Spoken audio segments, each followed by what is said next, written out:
Hello everybody and welcome back to another edition of the Contest Realm podcast. We're on episode 23, which is sort of entitled, "Oh, the times they are a-changin'." If anybody gets the reference, that is Bob Dylan. But apart from that, all you really need to know is that the podcast is available on YouTube, on the playlist that we've got, SoundCloud, Spotify, and iTunes podcasts. So obviously make sure you're playing home and listening to the podcast, as we're going to deep dive a lot of last week, which, whoa, it's going to get pretty spicy, and as well, it's going to get spicy next week. Now, as you all know, my co-host is the owner, the CEO, the deliverer, the responder, guides and everything from www.frontlinemcoc.home.blog. And you can obviously make sure to bookmark that, catch up with everything in the community with guides and other information as well on his YouTube channel, which is is Dan Derube? Dan Berube, yes. Berube, that's it. I think, what do I call you Derube for? Dan Derube. There's no D in the last name. No, I was about to call it like Jason, like Jason Derulo. I don't know. I mean, the thing is, you don't like do that. Like, obviously, Jason Derulo always says his name. Like, you don't go Dan Berube. You don't. No, I do not. I do not. No. I do not name check myself all the time. That would be quite cool. By the way, hello Dan. Hey, Rich. That's an odd welcome. I mean, it's one of these. Well, it's been one of these weeks where I think I started off by sending you a little kind of clip of Dan Ham from. Yes, you did. Yes, you did. You started the week off very weird. Yeah, I know. I think it was just. I just. I woke up to that and I was like, "What is going on?" Just imagine that. Just like, I've got a message from Rich. Dan Ham.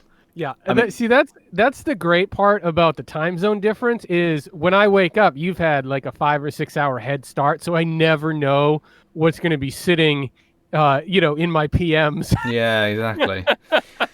I think it was just something that cropped into my head because I watched a UK comedy person called Tom Scar. He's famous on YouTube for the Astaf movies. I don't know if you've ever heard of them. No. No. Very, very kind of well known. Have you heard of Muffin? That song, like Muffin, it's Muffin time.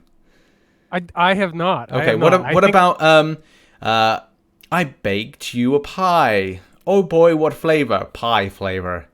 Is it a song TikTok? I guess I have. I don't know. I'm too old for the TikTok, Rich. Okay, right. I mean, I'm technically too old, but I like to still think that I can represent, as it were. In any case, it's been a pretty crazy week. It has. Oh my god. I mean, I kind of like we went into the podcast last week with me letting you down when it came to incursions. I was so unwell. Well, at least you're feeling better now. Yeah, I am. I'm feeling like a million times better. That's the key. That's why it started off with Dan Ham for the week. I reckon people have no idea what I'm saying. I think Dan, you've kind of gone, yeah, that's the thing, Rich. Good for you. Good for you. So much Dan, so much ham. Oh, yeah, exactly. More the Dan part, less the ham part. Yes, as clearly. I said. Right. Okay. People expect me to talk about and kind of put this into Marvel Contest of Champions without going off at a tangent. So, apologies about that. But yeah, it's been a mental, taxing, kind of exhausting week, and it's only going to get. I would say roller coaster of emotions. Yeah, roller coaster of emotions. There's a lot of things to unpack. If you're watching on YouTube, I will be putting up stuff that's representing what we're going to be talking about. And obviously there will be time codes wherever there'll be time codes. But the fact is, this is a long piece, so just listen on in. We've got a lot to go over, and we're going to start with the quest roadmap. The quest roadmap. And there is literally just one of these things where the hell do you start with the quest roadmap?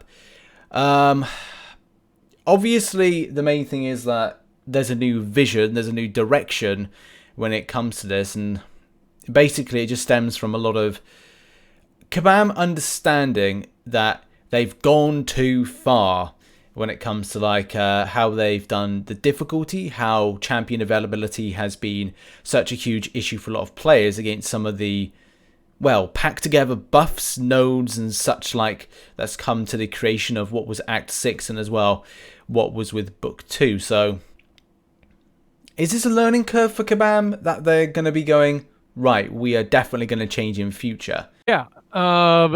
Do I think this is a learning curve for Kabam? I do, but I think players are very confused about it, and we are jumping all over the place, but because the current season of Alliance War, season 19, seems to reflect the old design philosophy, and we haven't seen the new one yet.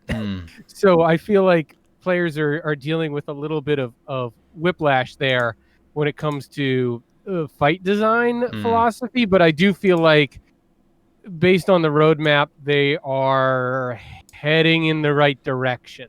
Although Yeah, I we've mean, still got a lot to see. that's true. Maybe that's a good point to kind of like before we get too entrenched with like the quest. It's probably the main thing is like to just bring on board the Alliance War situation, because that's more of like that's really current at the moment and that's affecting a lot of people. Yeah. It's basically I'm thinking about like whether or not I cannot be bothered with season 19 based on a lot of the stuff. I need to find out as well if something got answered. I certainly wasn't tagged because I wanted to find out whether or not season 19. I don't know if you know this, Dan, because it's a lot of the times the discussions with Kabam, like it gets just everything. If you put something in a general conversation, it can get like washed in the ether. Did Kabam confirm or deny that they made season 19 prior to the general feedback? They did. They did make it prior to it. Yeah, they did. Okay, well that's interesting then. But at the same time, it's like it puts us in a I mean, it definitely smells of like the most stinkiest creation that they could possibly make, and also like the prior to the state of affairs of like the general feedback. Yeah. And like I don't know, like I kind of feel from a lot of people that I've spoken to is that would it been of value for Kabam to not put out the changes for season 19 and go, look, you know, we're going to cause more harm than good. We're going to like cut season 19 at this present time and then bring it back, say in about a month, 2 months time down the line. But I don't know, where would you kind of like rely on something like that? I mean, I certainly wouldn't mind the break. I mean, I've gone on record as saying that Alliance War needs to be, you know, it needs to be a top-down rebuild. So that's what I would prefer, certainly, but I think there's probably worry about the high-end Masters, Plat 1 players, the players that are super engaged with the game mode and really want those rewards, and there's probably a worry of like, well, if we scrap it, those rewards go away and we're going to be upsetting some people up top. So, you know, it's a tricky spot. The thing that is so crazy about what we're already seeing 1.5 wars in with the preseason is the new defense tactics haven't even gone live yet. Oh my word. So we haven't even really gotten the full scope of the difficulty because we haven't tested these new nodes against Stubborn and there's another one. Stubborn and I just remember because I covered it on Friday. Stubborn and Protect. Yeah. So we haven't even tested those because there's really funky interactions that happen when you apply defense tactics to certain nodes to certain champions. Yeah. Right? Like that's the thing. So have you played a war on the new map? We are now doing our second. I think we must be both. When you say 1.5, I think we're all on one. Well, I'm on 1.5. I don't know where you are. Yeah, exactly. It's been unpleasant. There's the same this is the thing. The same champions are in the same places. So it doesn't, as we've established, this was built pre-general feedback, so pre-May. So it takes into the same consideration that you're just going to see the same things over and again. Like back in the day when it was Magic was the boss of Alliance Wars. Nowadays it's a case that you're more than likely to find a Mojo as the boss in Alliance Wars. Now, on this new map, you are finding Darkhawk in the same place. You are finding Invisible Woman on the same place. You are finding so many other champions on the same nodes across a broad spectrum. And we're just figuring this out. Yeah, we're just figuring this out. We're just figuring out how to make this really, really terrible for our opponents. Yeah. So, what lane did you run? I'm on attack? 4. Okay, because I ran 2 the first war, and that was pretty easy. And then I ran 5 in tier 1. That's that ebb and flow that's Oh, been giving people problems. But I got lucky because I don't think they really thought about their defenders, mm, and all of them trigger danger sense. So I just went Blade Trinity. yeah. So I went 5 and then 7 in the second half, and again, it was just a total danger sense path. So I got away with it. But we stuck my 565 Duke Darkhawk on node 2, so that's that first fight on lane 5, and he got 3 kills right out the gate. Oh, And I think you're seeing tunnel vision Korgs oh, just destroying people. Like, and we're tier yeah. 5. I mean, are you tier 4, tier 5? You're around there. We must be around. To be honest, I do So not you're on check. the challenger map. Yeah, So you're not even on the hardest map. that's the thing. Yeah, like it's just this is the thing. It's crazy. I love my alliance. I really do. Like they're very accommodating, so that I can spend like hours like putting together videos, editing, and getting on with my life, which Yeah. is the You balance need that it. I wanted. Yeah, that's the thing. Like, it's for me, it's either the alliance that I'm in, or for based on the flexibility that I've got. Like as soon as I come off stream at about 11 p.m. at night, I'll go and have a shower. I'll just then quickly prepare what I'm doing the next day, and it's about 11:45 p.m. And Yeah. they've set me up with a node that set me up with a lane on map 6 that I don't have to I don't have to worry about being on at a certain time. I can rock on, quarter to midnight, do my fights, and then I'm just like passed out. And that's the thing. But like doing anything Alliance Wars at the moment and just seeing this stuff, I'm just like, it just It's rough, and there's going to be so much of a shakeup between this new map, these new defense tactics, and the halving of the war rating, which is going to bunch everyone up, and it's probably going to make the tiers really chaotic for the first few wars, yeah. because a win or a loss is gonna drop you or bring you up more points than usual. So it's going to be interesting to see where all the chips fall in this. But yeah, I haven't really seen too much positive on the forums about Alliance War Season 19 yet. No, I mean I keep coming back to it. I did like a little bit of a deep dive on Friday and I just created like this kind of report, and I thought just go to the forums, let's see what people are saying on the matter. Let's kind of look at stuff, and it was just it wasn't nice, and it's just one of these things where it just reeked of this had been created prior to the events of that General Feedack. And Yeah. I'm still kind of like at a point with just going like, look, if someone had their finger on the pulse at Kabam, I mean they've got a lot to deal with at the moment, but it's just a case of going finger on the pulse and going, look, guys, we've got season 19, we pre-built it prior to the events of what you're bringing to us. It doesn't reflect where we're going, but and that's the thing. The option would be, Yeah. do they keep it the same and just roll out from the, say, season 18 and go, look, guys, your options are we kind of like do season 18 again, or we bring in season 19. Season 19 is more than likely going to ruffle Jimmy's. But that's the thing, like, it's just out there. So Yeah. I mean, I don't know. It's so hard because it's not like people were enjoying season 18, so maybe the thought was like, all right, well maybe this won't be worse.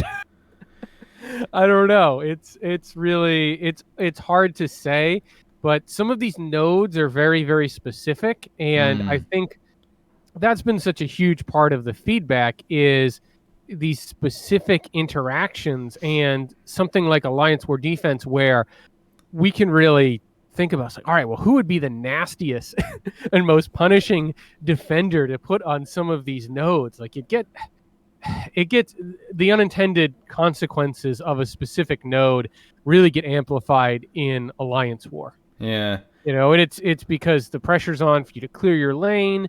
Hopefully you're not going to rip through your stash of items and potions and then have to spend a bunch of glory, because I mean losing health in Alliance War is just so expensive. Yeah.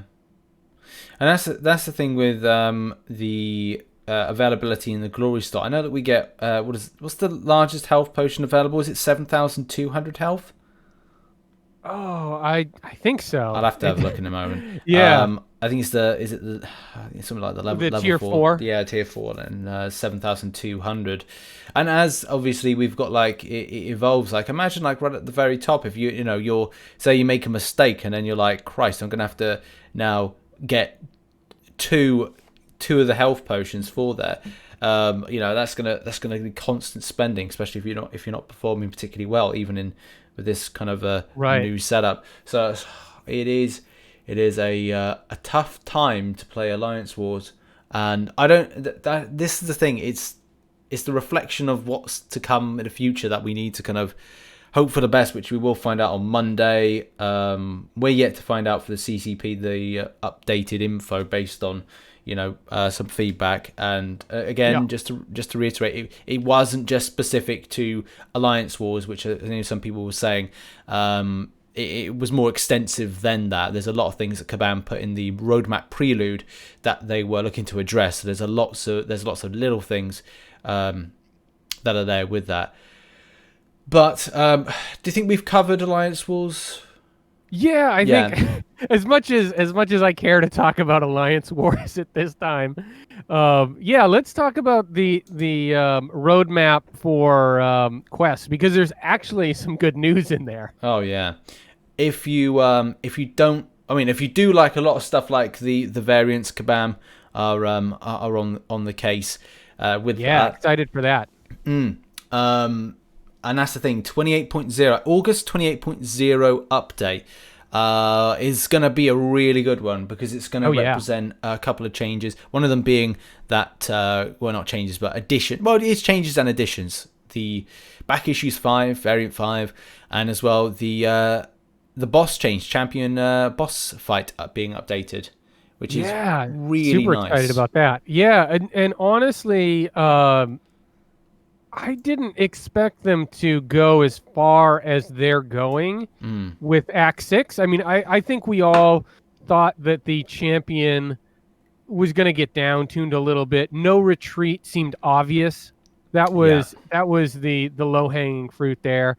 But reducing the dexterity triggers in the final phase from 5 to 3, that's great. Reducing the champion's block penetration, that's great. Oh yeah.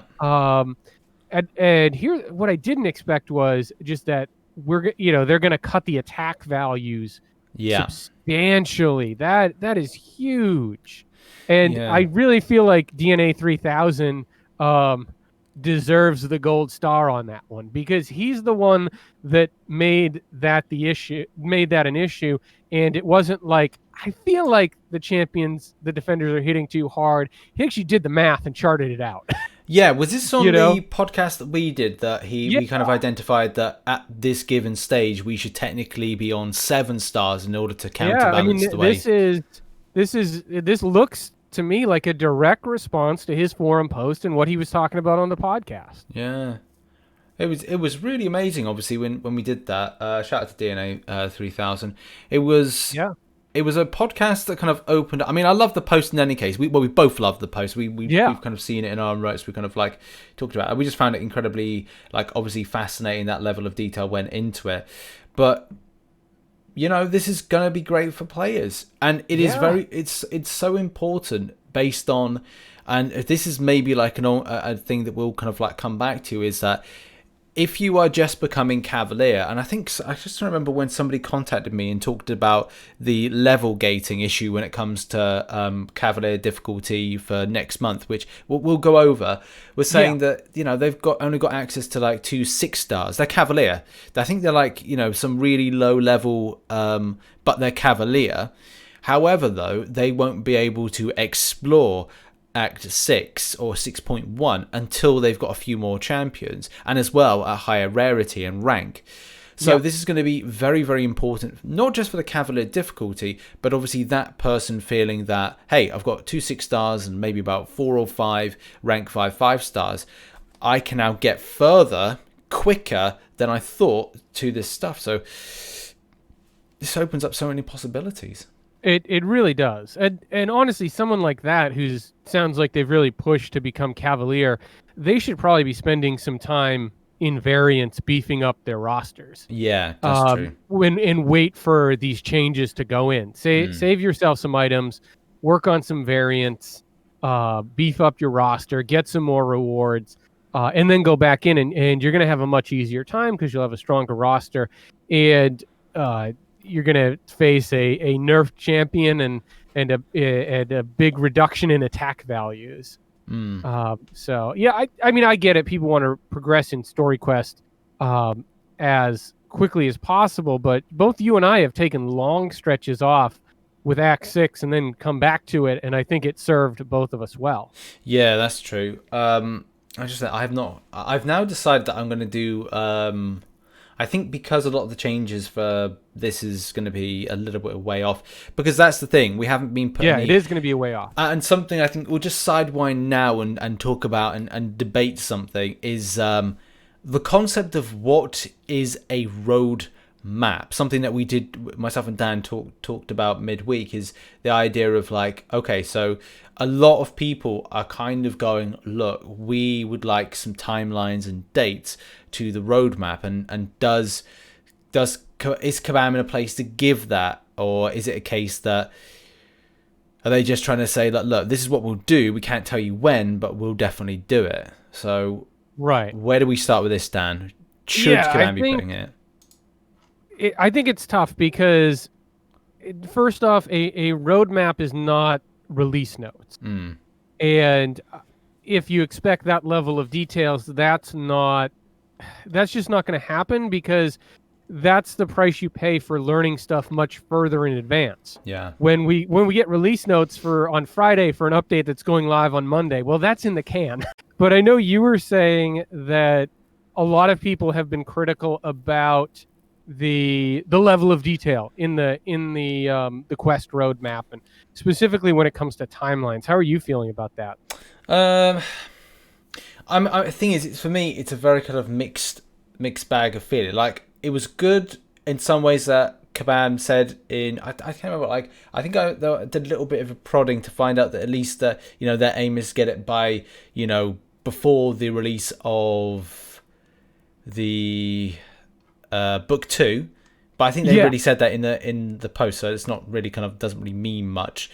But I guess the other thing is that a lot of it depends on the outcome of the pain point posse or the pain point program, which I like pain point posse. That's a nice alliteration there. Yeah, so the pain point posse are going to be giving the feedback of where there was pain points in various areas of Act 6. And that obviously depends largely on, time and availability, and obviously looking at the stuff. This is the problem with a perfect world and perfect situation. Nobody knows how long this will take. If it takes, 3 weeks to gather these people together, then it takes 3 weeks. If it takes 1 month for them to gather together all the informations of pain points, because that's the thing, it's not going to be a case that, those 30 summoners, which somebody listening now may be one of those summoners. Can you honestly say that you'll be able to gather your stuff together in 1 week? You may work for a living, you may do other stuff, and what you're theoretically doing, this is out your own time, given the information of going, 6.4.1, this X path here is annoying, Y path there is annoying for this reasons. It feels like only this is the counter for this. Right. If like you're honestly saying that you can deliver that info within 1 week, then good for you, but that's just you. You have to take into consideration the other 20, potentially 29 other summoners that have to gather that information. So it may be a case of going, right, well, that's 3 weeks to assemble, it's 1 month to and the thing is, it could take longer than that. It could be 3 weeks to apply and a bit more maybe to kind of assemble these people, 1 month to gather the information back, and then at that point, what would that say us in theoretically into late August, then you've got to add on a development time of maybe 1 month plus to develop it, and that may be 2 months, because look, do people want Cavalier difficulty before they want the Act 6 changes? And again, we're kind of thrusting things into maybe October time for finished and then delivering out to the player base. And I'm not full of the answers, but I'm full of the logistics of this. And that's why they can't commit to an exact date for these changes right now. And that's the thing. I'm not making excuses. They just don't know the final scope. Yeah. I don't think I'm not making excuses for Kabam on this, but it's like, you've got to be realistic, because let's face it, if you're listening now, you're working in a business. If the business that you work in says, look, we need to do a project and we need to complete it by this time, and you try and achieve it, you got milestones for completion of it. Some obviously businesses we're able to go, look, we're going to throw more resource on this, then we'll be able to do it. But if Kabam haven't got the resource to do it, then that obviously is the issue. So and working right. I've worked on projects before for businesses, big massive tech companies, where we've had to kind of assemble offices based on specifications, and sometimes we've had to work overnight in order to achieve it. We've done it in a time frame, but it's like you push yourself as far as possible. So I don't know where Kabam are with resourcing, but right. And this is something they didn't plan to do. Exactly. This wasn't something 2 or 3 months ago. They weren't like, all right, summer 2020, we're gonna redo Act 6. So now you're saying, all right, you're gonna take this huge look at Act 6. You're gonna retune these fights. You're gonna change the champion fight. You're gonna bring the attack values down. Oh yeah, and you still have to release all the content you intended to release anyway. Yeah, I guess this that's what it is. This is the problem with it's the ignorance from Kabam's part that led up to this stage, but as well, like, it's falling on your own sword. It's the I can't think of, like, when there's probably a saying for, like, when you revel in your own success, but at the same time don't you kind of like you it's like being a champion horse. They put blinkers on the horse so it doesn't see the other competitors and the other rider and the other riders and anything that would distract it from where it's going, and it just goes and it wins. But at the same time, having the blinkers on stops considering other things. It's a very narrow way that Kabam have kind of like gone with stuff. So it's like, it's difficult because everyone's mad at them. People that are happy with that. For the very slim majority that were sort of happy with Kabam up to the point of what they were delivering, and from like Act 6 and other areas. Also for the people that disliked for the way that they were going, and as well the fact that Kabam thought they were doing a good job up until this point, but now have to like do all the shit they were gonna. Yeah, it's crazy. It's so weird. Like, when you read the line, it's like, oh, like, we were scaling back on variants.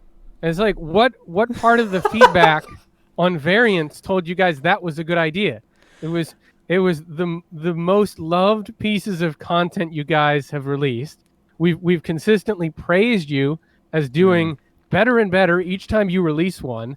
On the trust scale, like, I trust them to deliver a good variant more than just about anything else, but that gets put on the shelf. Yeah. Like, it's like, what was the process that led the feedback from variant into the decision to, like, just scale everything back and not release a variant for 9 or 10 months? Yeah, and take it off the roadmap. Like, that part just baffles me. Yeah, in every podcast we've said we love variants. Like, in every time we talk to somebody, we have a guest on, we say a positive thing about variants. Everybody says positive things about variants on the forums.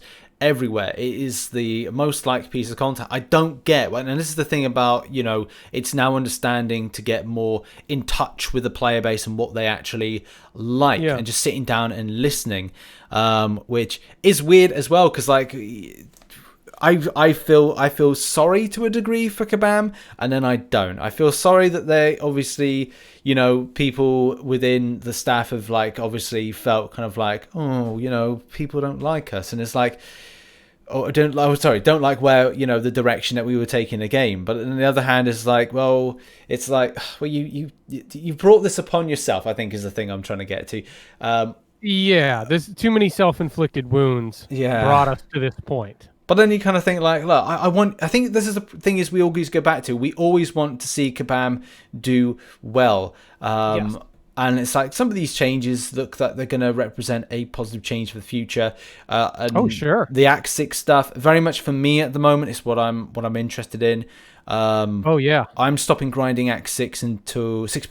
I might do a lot more 6.2.2 and then wait until the boss change for August update before kind of like going back in to do that fight before then, and then I'll wait probably on 6.3 and 6.4 to 100% until the new changes come in. Makes sense. Yeah, and where are you standing with that? I just have two more chapters or maps to go to get my initial clear. So I got to do 6.4.5 and 6.4.6, the Grandmaster this week. Nice. So I'm going to try to get that done before July 4th, so that I have a whole bunch of shards to open up. Nice. And then I'm definitely going to sit on Act 6. And between all the other stuff going on that we'll talk about a little later, I feel like there's going to be plenty for me to do before getting back to the retuned Act 6. Yeah. Looking ahead, the Book 2 stuff, now that's obviously a little squishier, but there's two big things in there, right? Multiple final bosses. For the first time, multiple final bosses. I think that's a cool idea because it's new, and it also, by definition, one of those bosses has to be easier than the other, and that may be somewhat roster dependent and skill dependent for players, but there should be one boss you find easier than the other, so that should help with initial completions and strategy. And the other part, super cool, for the first time, champion swapping like we have in Incursions will be available. That's cool. That's big. I like that. Yeah, I'm a bit kind of like I got mixed feelings about the final boss kind of like switching thing, because in some ways you might practice a boss and then say it then changes. I mean, it's different if you kind of go like, right, well, one time it's going to be Iron Fist, and then next boss is going to be something equally as kind of like timid. That's something that you can then go, right, well, say the SP1 is relatively the same. It's not something like Punisher 2099, right, or the standard Punisher. So like, I'm going to have to like stay in the block all the time because the projectiles are going to come at me, or I'm going to have a specific champion that's got projectile evading in its inner working and ability in order to counteract that. So those are the kind of the things that you could come in, switch out a champion and go, okay, well, it's going to be X champion this time, and I've got Y counter for this. So it's like, you could prepare yourself, but it's like if you know the way that the champion works, moves, and operates, then you can prepare. So I don't know. I need to see this and test it out first to kind of give it the RTM seal of approval. I don't know where you stand on that. I mean, like all these things, we do have to see it, but I like that they're getting more creative and trying some new stuff, because I don't think it's fun to fight the same boss 10 times. Yeah. Oh God, I just like 6.1.6 and like just Crossbones and Sentinel, just after it's so boring. Right, and like you don't feel good after your last time through that Crossbones. Oh yeah, and 6.2. Well, actually, a lot of 6.2 is exactly the same, leading up to the champion boss fight in 6.2.6. But prior to that, like all the other ones, just fighting again and again. I don't know how I lost count how many times I saw myself use Doctor Doom against Omega Red in with the Icarus. Right. I mean, you got to do that 10 times. Oh yeah. There's 10 paths. It's the same thing with that chunky Kingpin. That's like a 150, 200 hit fight that you got to do 10 times. Like there's nothing fun or hard about that fight. It's just, okay, get him to SP1, bait it, punish again. Yeah. Repeat. It's like, it's kind of a lame LOL fight. That's So, true. you know, I'm glad that there's going to be less. Seems to be less of that when it comes I hope to so. I hope so. the new book. Right, Cavalier difficulty. That's something that we're gonna. The proper event isn't going to go live until September. Yep. But we get Got a definite date there, so yeah, that's good. that's I like that something. they gave us a definite date there. Yeah. The side difficulties, we're going to see the Canadian difficulty next month. I know that's been something widely talked about. Something that unfortunately I missed off of Friday's video because literally I had to run out the door. Oh yeah, that apart thing from dropped. apart from the mispronunciation, it seemed to be a bit of an issue, which I will. Are you ready for your poutine, Rich? Oh, for God's sake, yeah, yeah. I'm going to go to Russia for that poutine. Do you know, that's the thing, is like no one said like, oh Rich, no, have a lovely evening, go out, enjoy yourself. No, it was just a case of like, No. you said it wrong, it's poutine. Yeah, well, I don't know, maybe it comes from Russia, maybe it's so okay, enlighten me. Do you know what poutine is? What Poutine? Do you know what poutine is? No, what is it? Not Putin, poutine. What is poutine? So it's this cheese gravy that they put on French fries in Quebec. Yeah, that's what I searched up. That's what I searched up. I guess that I'm a bit confused because I put on the on the thumbnail of like that's going to be the revive. I mean, I thought I just pronunciation. Maybe I should have gone like what is it? So I said it wrong. Is the issue that I said it wrong? You said poutine. Poutine. Yeah, that was the issue. Okay, right. Yeah, I pretty much thought that was the case, but it's like I knew it. Obviously, I knew what it was. Just didn't pronounce it properly. Poutine. You said poutine, but it's pronounced poutine. Poutine. Yeah. I got to be honest. It sounds worse saying it poutine. It kind of does. Now you've got me thinking about it, and now it sounds gross. Because now it says like who puts poo on their like their fries. Right. Yeah. The phonetic spelling of it is not appealing. Go figure. Love you. I love my Canadian listeners, but you put poo on your French fries. So every time you eat French fries, you're eating it with poo on top. There you go. There's my revenge for the people in the comments section. Take that. Oh man. This podcast is not going to do well in the Quebec province. No, it's not. It's not. But that's because they're weird. So there you go. And anybody from Kabam that does that. Hey, what are we gonna get today? I don't know. Maybe we go about get some poutine. You're gonna put some poo on there? I'll put some poo on there. Anyway, right. Apart from offending those in Canada, yes, the Canadian difficulty. Oh, yeah. Bugger, now we're going to talk about that. This is something that I've had many people contact me for different reasons. Some people talking about like the rewards that you're getting back from this. Others are talking about the gating system when it comes to the Canadian difficulty. And I don't know really where to start on this, because like the only thing that really interested me first and foremost was the tier 5 class catalyst 2% availability. That's the only thing that really interests me, because that's where I'm personally at.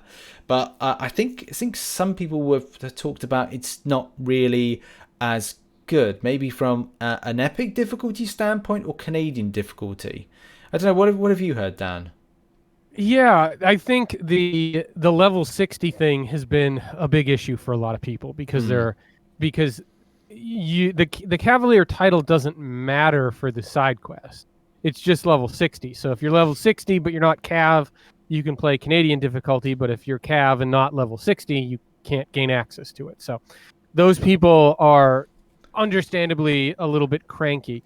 As far as the difficulty, I don't know that we can really judge the rewards against the difficulty until we see it. Yeah. But yeah, as far as the lower levels of difficulty, so they took out normal.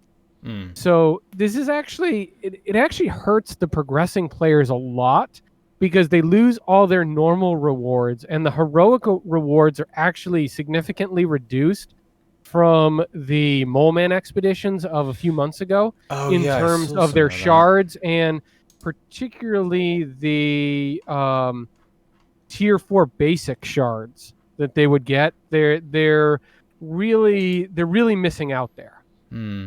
So because I'd had someone ping me on Twitter, and they're like, "Oh, the rewards for heroic are really, really low." And I was like, "Really? Like compared to what?" And they're like, "Mole Man." And then I did the spreadsheet, and it was a pretty significant reduction there. Yeah. So I'm not really sure what they're doing. Now maybe they've significantly tuned down the difficulty so that a player that normally can do normal but not heroic can do heroic. Mm. So that's good, but we haven't seen that yet. So it doesn't look great on paper right now Yeah, I was just for trying the to. lower level players. That's true. I was just trying to find the image because I just had that up a moment ago and then I've lost it, which is annoying because I was just gonna like put on screen the difference between the Mole Man expeditions and this. So Yeah, I can send that to you if you need it for yeah. later. But I did the comparison. But yeah, the heroic players, they're down 3,000 4-star shards, 5,000 3-star shards, 1,200 PHC shards. They're down 1 T4 CC frag crystal. This is huge. They are down 2,200, 22,000, almost 23,000 T4B shards. God, So that's that's a big that's one. huge at that level. Yeah. And they get one more T3 CC crystal, and they get 28K more gold. So really, just the gold is the only place that they are winning. Yeah. Month over month. So it's a pretty big decrease, especially from the higher end rewards in that quest is being down 23K T4B shards and 1.5 4-star crystals. That's huge at that level. Yeah. Man, that's very disappointing then Yeah, to learn it that. looks pretty stingy on paper, so we'll have to see. I know they cut some of the paths, and there's no energy, which is great. But still, it's not helping those players move along. No, and that's one of the things that needs to be a big thing for the future. When it comes to like further evolution and the roadmaps and just further improvements and a little bit of the quality of life, because quality of life you can say is like the amount of time you have to spend a game, but also the time grind against what you get back resources. And Yeah. for me, I'm at a stage where going like some people have said, oh, why haven't you 100% in variant 1? And I just to be brutally honest, a lot of the stuff I get from doing variant 100% now, I could reinvest that time to either side quests. I could do invest it into Labyrinth of Legends. I could invest it into Abyss of Legends, arena grinding to gather more units. Right. Other areas, incursions as well. Yes, you wouldn't get some of the stuff that you normally would get, but like an awakening gem, I don't need a 5-star awakening gem. I've got most awakening gems. I just haven't really used them on any champion I've found to be worthy of them completely yet. So it's like time is important. So for somebody going, look, if I do the heroic side quest, then what's the point in doing this? Because I could just go do at the heroic level, I'll do incursions.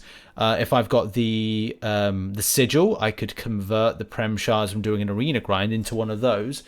And the same thing with a little bit more arena grinding and get units back, as well as other helpful stuff. Do the tier 4 basic arena, do alliance-based participation to get the tier 4 class catalyst. And the same thing with the gold. You could just sack off doing the heroic difficulty and go and grind in other areas to get exactly the same. Yeah. I mean, it doesn't look that appealing. No energy cost is great, but you still have the cost of your time. No, exactly. So, we all have to decide, where is the best use of our time for the rewards and gameplay available. But one thing that I do think is going to be worth our time is the boss rushes that are coming. Yeah. Have we been given any kind of announcement for that, or is that going to be July or? Yeah, sometime in July. Gotcha. So that's probably going to be end of July into August, because there's actually 5 boss rushes. 5 boss rushes. One coming each week, and then unlocking an Omega Quest, which will feature the bosses from the previous 5 weeks. And what is cool about this boss rush is that there's going to be multiple difficulty levels. Oh, So that is something that's been talked about for a long time. nice. So I'm a big fan of boss rushes. I think they're great, fun, quick content. So super excited about that. And the other big thing from the roadmap is the Summer of Pain, which I think is specifically geared at Seaton and Legacy and MSD. Yeah. You know, the players that beat Abyss of Legends from their hotel room. Mm-hmm. So, yeah, I think that's going to be like the Maze 2.0, really geared towards the top, percentile of players. So, Yeah. should be very difficult. Not sure if it's something I'm going to be spending my time on. No. If it's permanent content, it's going to be there for a while. Then yeah, it is. It is what it is. Yeah, I don't get the sense it's going to be permanent. You don't? No, not permanent. Oh, right. I don't get the sense that just because of the name Summer of Pain makes me think it's timed. Yeah. So I will see. They haven't said anything yet. I don't know that for sure, but that my guess is that this is, like I said, the next version of the Maze, and since that was temporary content, this will be temporary content. Gotcha. Yeah, there was something good from the release notes for this month, in that we've got 5-star signature stones are in the objectives. That's something. Like that. Want to see how many? Yeah, but that's definitely right. like that. Show me the rewards though. We haven't seen the rewards yet. Yeah, compensation as well for Act. Well, I don't know if it's gonna. They did say something, didn't they? They're gonna have Act 6 based compensation. Yeah, I think it's one of those things that is several steps down the line, because I don't know that they can really say what the compensation is until they have finished changing all of Act 6, and they're still identifying, with the pain point posse, exactly how much is going to change. So I imagine it's going to be scaled based on how much you've completed too. Like, someone that fought the champion on No Retreat should probably get more than someone who didn't. Yeah, that's true. I don't know if it's, I'm thinking to myself like, oh, do I want to go and give that a go with like rank 5 my morning star now? Go and give that a go. I don't know if I'm that kind of like, I care too much to actually do that in particular. Yeah, I don't know. I don't feel like I need to moneyball the compensation. No, exactly. On Act 6. Because the thing is, you might do it and find out the compensations are not worth it. Yeah, yeah, exactly. We don't know. We don't know. That's true. A lot of kind of things will change when it comes to the music as well. One thing that would be quite interesting: music, boss music, battle music, and quest exploration. You'll hear all new music instead of the menu sounds. Well, that's interesting. Yep. So that's good to kind of like have just a better kind of all-round experience from when you kind of get into it. Yeah, shake things up a little bit. Yeah, absolutely. It's just a case of what's yet to come as well, because we've still got a lot from Kabam's standpoint to talk about. You know, we've got champions. The Alliance thing's going to be coming in on hopefully on Monday.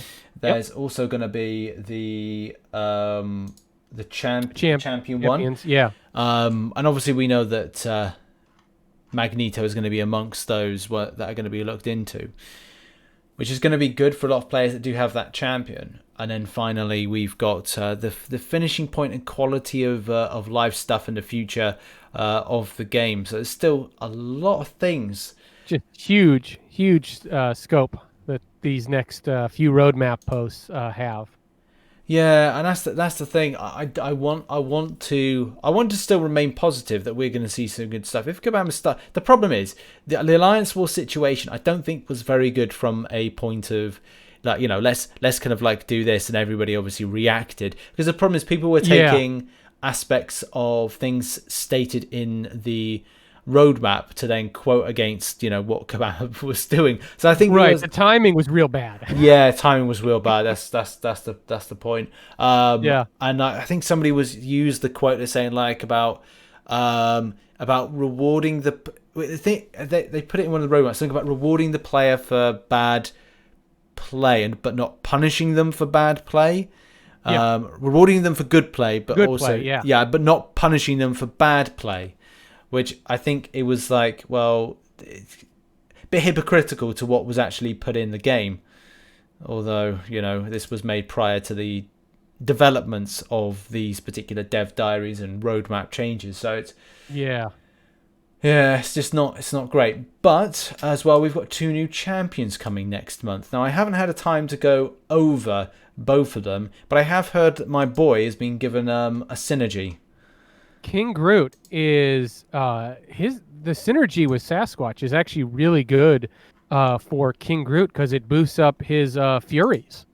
So he's gonna let me see if I'm gonna get the Sasquatch spotlight as well. I am super excited for Sasquatch. He looks like my kind of champion. He's got some power control. He's a mystic. Looks like some big damage potential. So King Groot starts the fight with +3 paused personal furies. Is that it? Yeah. That doesn't seem overly good. Because then, like, if those personal furies expire...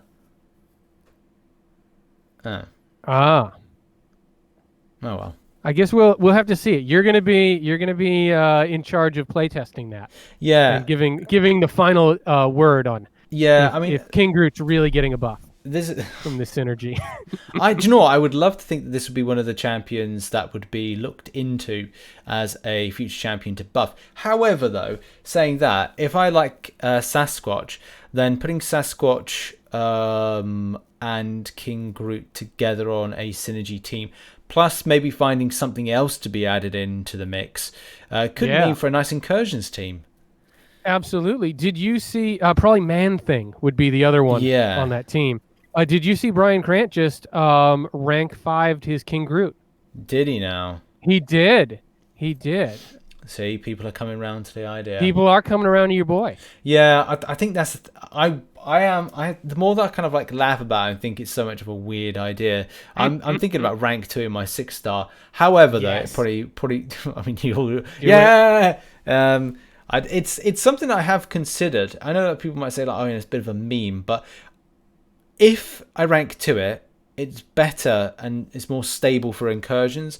But I am this is the weird thing. Like, since I now do incursions probably once, maybe twice a week now, which I didn't think that I would normally do. But it's finding a good mix of champions.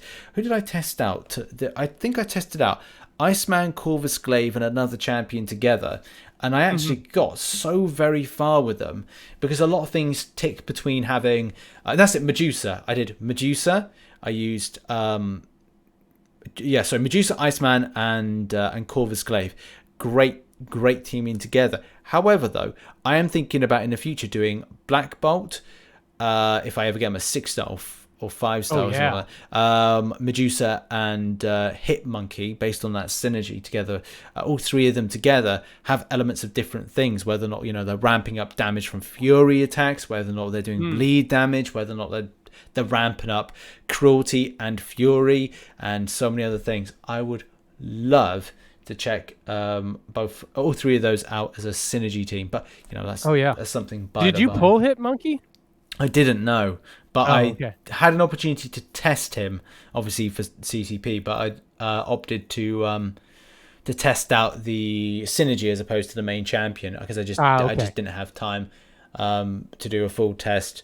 And as well, everybody kind of like had, because he released early access, everybody had the information and the content out. Right. Everyone had. I mean, they gave out that crystal that had the free 2-star, and then there was early access. So we weren't on our normal schedule of getting the champions first. Yeah. So just is what it is. Guardian. I haven't had a chance really to check out Guardian. This is probably something. Looks very defensive. Really, that could be something. Yeah, a lot of armor up buffs and. Looks I don't know. He does some shock damage. Got a lot of perfect block potential. So, kind of he seems like he's got a lot of that classic tech that you would see from an Iron Man, but also seems to have a little bit of like Invisible Woman with the sort of his shield abilities. So Great. That's going to be we will another see. pain in the butt for Alliance Wars Defense. That he looks like a defender at the first read, but we'll have to see. Yeah, because he's got a force field, armor up, perfect block. So yeah, we will see. But he has huge armor rating increases. Great. That sounds delightful. And we all look forward to that being a pain in the butt for most people, and that if he gets no, that doesn't really count anymore. Yeah, so that's going to be good. I mean, the Hulkbuster buff. What do I hear that it's coming out tomorrow in the update? Yeah, Was the update? Hulkbuster buff is in 27.2, so it will go live with the update. And he looks good. My 6-star is duped and ready to go. Same Can't with wait. me. Rank Can't wait. Rank 5. I think I'm going to put mine up. It just depends. I want to do part of the, not like a, well, yeah, in the video, just kind of have a look at the amount of signature stones being added on as to, you know, where the scaling of the regen is by how many you put on. Because it's not going to be the biggest thing about like regenning this, this champion or having regen on it. You know, it's going to be unawakened and still good. However, though, there was something that said there was two things that trigger off when he's at about 15% or lower. I'm just trying to find out where that was. So yeah, but it brought between like below 15% once per fight, 100% chance to activate self repair. But there was something else where you bring him below 15%. He activates something else. Maybe I misread that. Yeah, gain an infinite armor up, granting so, and also if you're in Iron Wall, you gain a second armor up buff. Right. So that's the thing, you know, you brought below 15%, you trigger it off once, but then it's once per fight. Yeah, I was hoping that there would be another way. It's once per fight, but that could actually be really cool with the Heimdall synergy. Oh, because yeah. then you've got that safety net, and you're gonna regen back up from it, so you're not gonna be stuck at like, you know, one hit point, right? So, and I think that pairing could be really, really fun in incursions. Yeah. Because you're going to have that huge safety net there, and of course he's always going to be gaining armor up buffs. So you throw in some buff cornucopia, and you boost up his shock damage with the hacks, and he's going to be perfect. Nice. That's a video idea. I'm excited about it. Yeah, I can't wait to test mine in incursions. Well, we'll have to do that then. We'll have to do some incursions next week then. Absolutely. And you know, it's great because you have that we will definitely do some incursions, but your usual stream time is very good for me. So yeah. Well, that is helpful. Yeah, it's kind of cool because I'm testing out these new incursion synergies and ideas. Just for the point of like, I am brushing off a few older champions and kind of going like, right, do they have any viability in this? Is there something that kind of like comes in? Maybe they've got like higher block proficiency, and that helps further down into more further zones. But it's just fun to kind of experiment with new champions and things. So yeah, that's what I love about incursions is you don't quite know what's going to happen, and if you screw up, the stakes are really low. To be honest, like, so you can take a Hulkbuster synergy team into Zone 6 or whatever, Sector 6, and you know, just see what happens. Yeah, and it's fun. I might have to rank to my my King Groot now to see what happens. Yes, do it. Do it. Okay, so let's finish off. Final topic to discuss is July 4th hopes. Now, for me personally, it's all about tier 5 class, catalyst, and gold, which is a weird combination. And something that I've just kind of remembered that maybe your value would be a 6-star awakening gem, which, let's face it, Caban probably less likely to put that in based on it being one of the most premium things to get at the moment. But where are you currently down with stuff that you might need from 4th of July? Yeah, I think for me it's really 5-star signature stones to Sig 200, another couple champions, and just some 6-star shards in roster. Don't have a roster, so there's a lot of people that are hungry. So I imagine that the the unit deal, the 15K unit deal, will probably have two or maybe even three different options. Like with Cyber Monday, there was the Superior Awakening, Yeah. which was geared mostly towards 5 stars, and then there was Superior Rank Up, which was all about 6-star shards, and I think that had maybe a 1 to 2 gem. I'm not exactly sure with that, but I imagine there will be a deal for Cavaliers that one is tuned more towards 5 stars and one is tuned more towards 6 stars. Yeah. Yeah. I mean, for me, signature stones are a massive deal. The more that obviously Kabam have addressed this as a thing. I can't remember where I've seen it. They said that they've addressed it as we need to add in more of them. I think in the prelude to the roadmap, Yeah, it's that's it. touched on that they know it's a pain point, but they haven't addressed it with. I think that's more towards the champion section of the roadmap. Yeah, we'll have to kind of like wait and see with that. But that is something that would be quite interesting, whether or not these deals, these July 4th deals, have taken into consideration the pain points, because that will be something to kind of look at where the last deals were. I don't think you could really compare them to be like what was July 4th, 2019, because Cyber Monday and the pain points and the general feedback would basically mean that if we were to look at what was given Cyber Monday, something like or Cyber Weekend, I think it was something like 5,000 6-star shards for the paying one, but what was on the unit one 6-star shards wise? One of them had the Awakening one had 4,000 6-star shards total, but the if you bought the rank up one, you actually got 24,000 6-star shards from that 15K deal. So right. that was the one that was much more about the shards in gambling a little bit more. And that's yep. where Kabam needs to kind of look into maybe changing that to represent what free to play have access to with the units, because that would be tier 5 class catalyst. It could splinter off, as you just said. It could splinter off like a percentage of tier 5 class catalysts, because I don't think they offered a fragment crystal with the unit one in. No, not in the unit deal. No, so that's something that would need to be in there. Also, there would be more of a push towards, I know if it's Kabam, they put tier 5 basic, they probably put tier 2 alpha. We'll have to see how they handle that, whether they're rank up gems or not. Yeah, it seems to be with the changes to Act 6 after the point. Did they make the changes to Act 6? Yes, they did. Sorry, I'm just thinking of the time frame. It was March 2020 when we had Act 6. So that would probably be representative of a lot of things that they've changed will be taken into consideration what's at the very top end, which would be like 6-star rank 2 gems. Would that be in there? There's a lot of things at the most premium end that I don't know if Kabam will or won't allow them to be in the deals.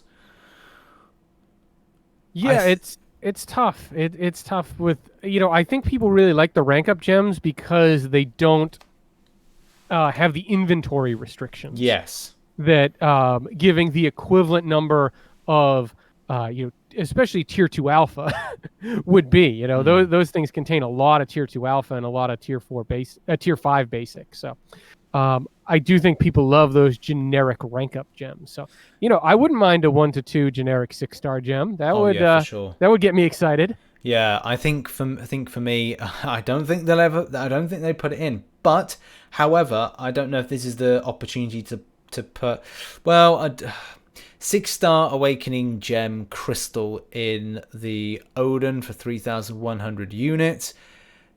Doubtful. I think if we're gonna see the 6-star gem, it's gonna be in the 15K. Yeah, exactly. It would be in the 15K, which for me, I don't think I can really warrant spending £500 to get. Obviously, fair play if you've got the units in order to kind of do that and you've grinded out free to play, and also if you've got the money, you do you at the end of the day. I personally, if I was to like put a threshold on like how much I would spend, it would be it would be like 2 Odins worth, like £200, as it's just where do you draw the line here on stuff and going, look, if the unit deals, if I'm willing to buy, I'm willing to buy, but as well, where do I put my 6,200 units? Would I be best off spent investing that into a Abyss of Legends completion and 100%ing Labyrinth of Legends, which I'm actually considering as a potential option. And, nice. It's something that I kind of go on like, look, we've got a bit of a dead zone before we get like some substantial content coming through. Yes, we've got the boss rush thing in July and the Summer of Pain, but if you go too much with this, it's like you do come across as you can be very irresponsible at times with your money. As well, obviously, don't feel like you have to spend to keep up, or spending money that you shouldn't. That you don't have, especially with how the world is right now. Yeah, exactly. And that's personally, I've got 18,000 units. Nice. That I've been grinding away since New Year's. Sweet. To be able to capitalize on this deal. And as far as cash goes, I probably won't spend much money at all. If the $5 or $10 deals look like they are worth it, particularly if they have 5-star signature stones, I may grab 1 or 2. Yeah. But otherwise, I'm really looking at the 15K unit deals and buying the $5 unit card every month has been sort of me pre-buying the 4th of July deal. Yeah, I know what you mean. It's a case of, just if you don't have the means to, then don't. If you kind of say that, that if you want to even considering spending $100, £100, whatever you're thinking of spending, just make sure that there's not something out there that maybe you want to save up for as well.